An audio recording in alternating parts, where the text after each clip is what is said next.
Hi, I'm Rob on behalf of Tuts Plus. You may know me as the founder of HomeStudioCenter.com.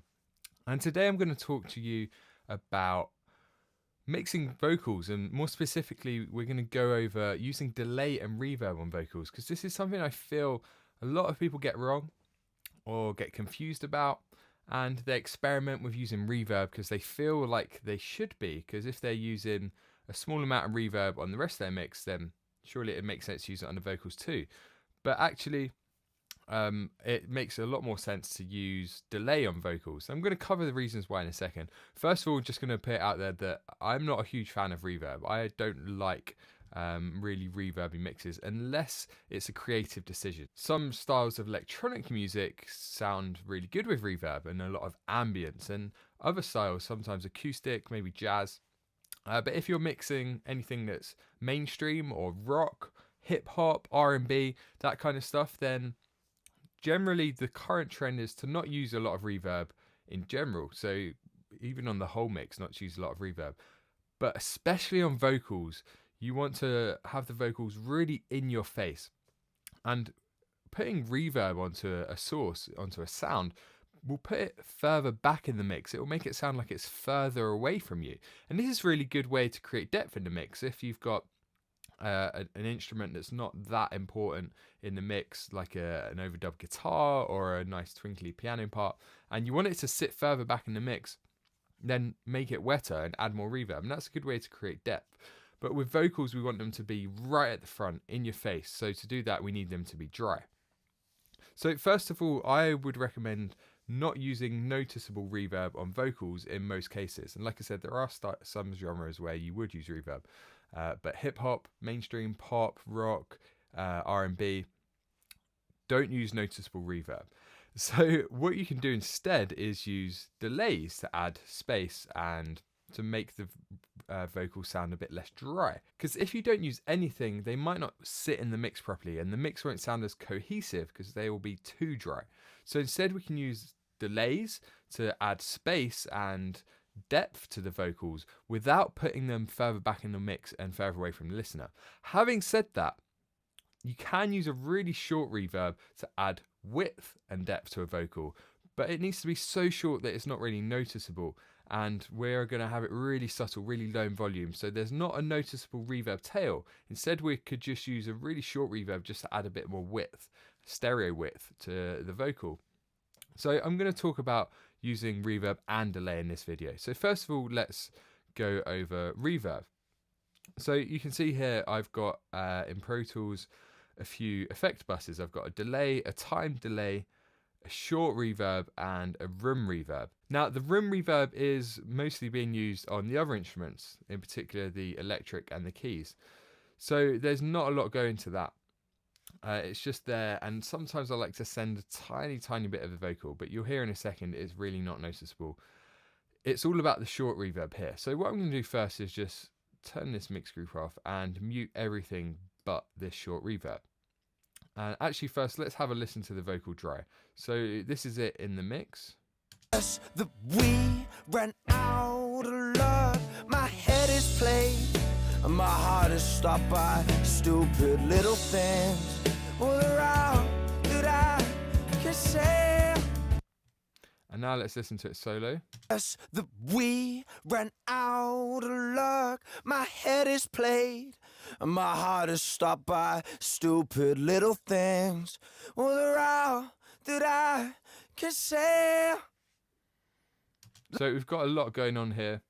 I went a bit over the top on this vocal because I really had to rein it in, I think. So I've got, just to quickly go over the chain, I've got a bit of subtractive surgical EQ to remove some room resonances. First compressor just with 2 or 3 dBs. Not even that. Then I've got some EQ, big top end boost, just some cuts there, and some high mid boosts just to help it cut through a bit more. A lot of top end here as well, shimmer on the Revival. We've got a second compressor that's also doing pretty subtle. We ran out of 2 to 3. Got some saturation on there. We ran out. And then I've also got a limiter. That we ran out of luck. Just to catch those peaks, which I'm going to back off a tiny bit. That we ran out of luck. And then de-esser at the end. So that's my vocal chain. So once you've got a good vocal sound, and this still needs quite a lot of work. I'm not finished with this mix, but I just wanted to show you. Once you've got a good vocal sound on the vocals dry, it's time to bring in some reverb. And we're going to start with reverb because we're going to use a really short reverb just to add some more width and a bit more depth. So all I've got going on is really, really short. So 200 milliseconds. And I'm going to make that even shorter. I'm going to make it really small. And we're going to get rid of this pre-delay as well because we want it to come in as soon as possible and we want it to disappear as well really quickly. Now, there's probably a reason I chose 200 milliseconds. So I'm going to have a listen to these first. But let's bring this up really loud and gradually listen to how this sounds with the vocal. That we ran out of luck. My head is played. And my heart is stopped by stupid little things. Well, they're out. And I'm using a plate on this because it will help it to cut through in the mix a bit more. It has quite a distinctive sound. You can use a room.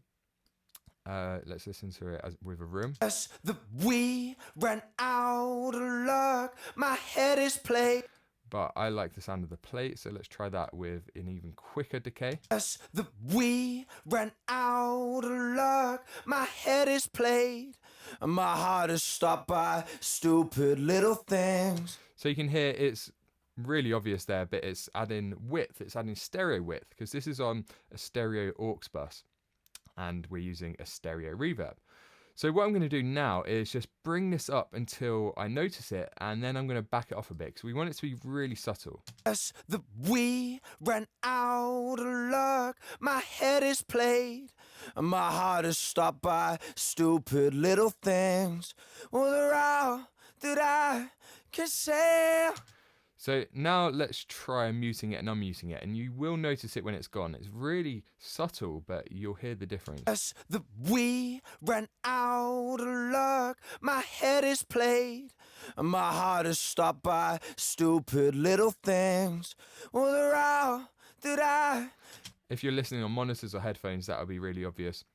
Just in case you're listening on crappy speakers, I'll bring that up a bit just so you can really hear the difference. That we ran out of luck. My head is played. And my heart is stopped by stupid little things. So you can hear what that's doing. Now, what you can do is, if you notice that the reverb is still noticeable, if it sounds a bit more like this. That we ran out of luck. Because your reverb isn't quick enough, or because you just found that that was the sweet spot, but you've still got that tail, that's what's going to put the vocal further back in the mix. So what you can do then is just throw on a gate and sidechain it to the vocal. And that will have the effect of closing off the reverb as soon as the vocalist stops speaking. So you could go to your gate, load that up, and then you'd want to use a fast attack because you want it to close off as quickly as possible. You don't want to hold, and you want a relatively quick release, because what we're trying to do is, as soon as the vocalist stops singing, we want this gate to clamp down on the reverb and cut off that tail in the end. So you can experiment with that too. So now let's bring in delay. So I'm going to use two different types of delays here, and this is a common way of doing things. First of all, I'm going to use a stereo slapback delay that's got different times in the left and right ear. And this is really what we're mostly using to give the vocal a sense of space. So you can see here I've got 50 milliseconds on the left and 70 milliseconds on the right. And that's quite quick. You could do anything between 20 to 150 or even higher on either side. And what this means is that we're adding stereo space because there's a slightly different time on the left and right. So this is adding width to the vocal, but it's also going to just make it sound like it's actually in an acoustic space rather than completely dead. And if the vocals were recorded in a vocal booth or quite a dead environment, this is important because otherwise they're going to sound kind of unnatural. So again, let's bring this down, and then I'm going to slowly bring it in. That we ran out of luck. My head is played. And my heart is stopped by stupid little things. Well, they're all that I can say. So you can hear what that's doing. It just sounds kind of like a really quick reverb, but it's slightly different. So let's try it slightly longer. Let's try 100 and 120, for example. See how that sounds. We ran out of luck. My head is played. My heart. And now that's a bit more pronounced. So I'm going to do the same thing again. Going to bring it in till I notice it, and then that's probably going to be the sweet spot when it's just about noticeable. We ran out of luck. My head is played. My heart is stopped by stupid little things. Well, they're out. And it's worth noting that normally I would do this in the context of the mix. I'm leaving it as solo now so that you can clearly hear what I'm doing.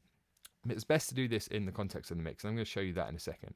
So now let's listen to that bypass, the non-bypass. We ran out of luck. My head is played. My heart is stopped by stupid little things. Well, they're out. So we're just adding some space without putting the vocal further back in the mix, which I'll show you in a second. And what I've also done here is added a really subtle reverb on that delay just to make it sound a bit more natural and a bit sweeter. And you'll notice on all of these as well, I've actually got some EQ. So I'm cutting out all the low end, all the top end, and some of the low mids. And I always use EQ on effects buses, so I'd recommend you do the same. So now the next type of delay that's optional, you could use either one of these. You could use a stereo slapback, or you could use a timed mono delay. So on this one, I've actually got just their links. You can see here 714 milliseconds, which I adjusted that so that it was in time with the music. So this is, I think it's a whole note. And what we're trying to do here is bring up the feedback a bit, because on that stereo slapback, to make it step slapback, you have to bring down the feedback to between 0 and 10%. But on this one, we're going to use a bit more feedback because we want it to repeat a bit more. And this is going to be your sound more like an echo. It's going to be your stereotypical kind of pop delay. Let's have a listen to that. We ran out of luck. My head is played. My heart is stopped by stupid little things. Well, they're out that I can say. So again, really over the top there. I'm going to show you this one in the mix because it's important here that we just get it to sit nicely in the mix. We ran out of luck. My head is played. My heart is stopped by stupid little things. Well, they're out that I can say. Like, did you see me standing on the bridge? Couldn't cross it, but I wouldn't flinch. Falling off, falling down to you. So with this as well, you could automate that and use it as an effect throw, and you could just do it on the last words to fill the gaps between the phrases, or you can just leave it there in time. Generally, if you use a timed one that's perfectly, if you've got it actually recorded to a click and it's the perfect BPM, if you use timed, it's going to sound a lot less noticeable. Whereas if you do it manually and you manually attune that in, it's going to be a bit more noticeable because it's going to be slightly out of time. So you'll notice here, if I do that again, and then I'll just adjust these. We ran out of luck. My head is played. My heart is stopped by stupid little things. Well, they're out that I can say. Like, did you see me standing on the bridge? Couldn't cry. So you can hear it becomes a lot more noticeable, whereas I think before we were around 714. We ran out of luck. My head is played. My heart is stopped by stupid little things. And there we go. So that's pretty much it. I've got the room in there as well. We ran out of luck. You can see there's not a lot going in there. I just sent it to that just to put it in the same space as the rest of the instruments, but it's really not noticeable. So that's all really obvious. I'm going to bring all of these down a bit. Now let's listen in the context of the mix with these on and then off. And so this is going to be a combination of all three. Our short stereo reverb, our stereo slapback delay with the different times on left and right, and the mono time delay. Yes, we ran out of love. My head is played, and my heart is stopped by stupid little things. Well, they're all that I can say. Like, did you see me standing on the bridge? Couldn't cross it, but I wouldn't flinch. Falling off, falling down to you. Yes, we ran out of love. My head is played, and my heart is stopped by stupid little things. Well, they're all that I can say.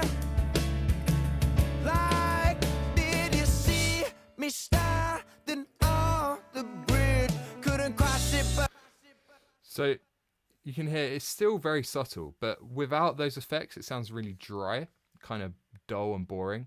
But with them, it becomes a lot more interesting. It has a bit of space, and it fills out the mix a bit more as well between the phrases. So let's just listen to that again in solo. yes, we ran out of luck. My head is played, and my heart is stopped by stupid little things. Well, they're all that I can say. Like, did you see me standing on the bridge? Couldn't cross it, but I wouldn't flinch. Falling. So depending on the style, you might want to be more or less aggressive with that time delay, and that's going to be the most noticeable part because obviously it's just repeating it. So experiment with that. You might not want to use the time delay, but it's most common now in mainstream music and pop, rock, R&B, hip hop, etc. to use a stereo slapback instead of a reverb on the vocals. So that's it. Hope that wasn't too much to take in. Experiment with that. Just remember, they're your three main tools here. A really short stereo reverb that's not that noticeable, just to add a bit more width. A stereo slapback delay to actually give the vocal the space, and that's what's doing a lot of the work. And then finally we can add in time delays to add more interest, to exaggerate certain words, or just to add more depth to the vocal the whole way through. So thanks for watching. I'm Rob Mazes for Tuts Plus, but you may know me as the founder of HomeStudioCenter.com, and I'll see you again soon.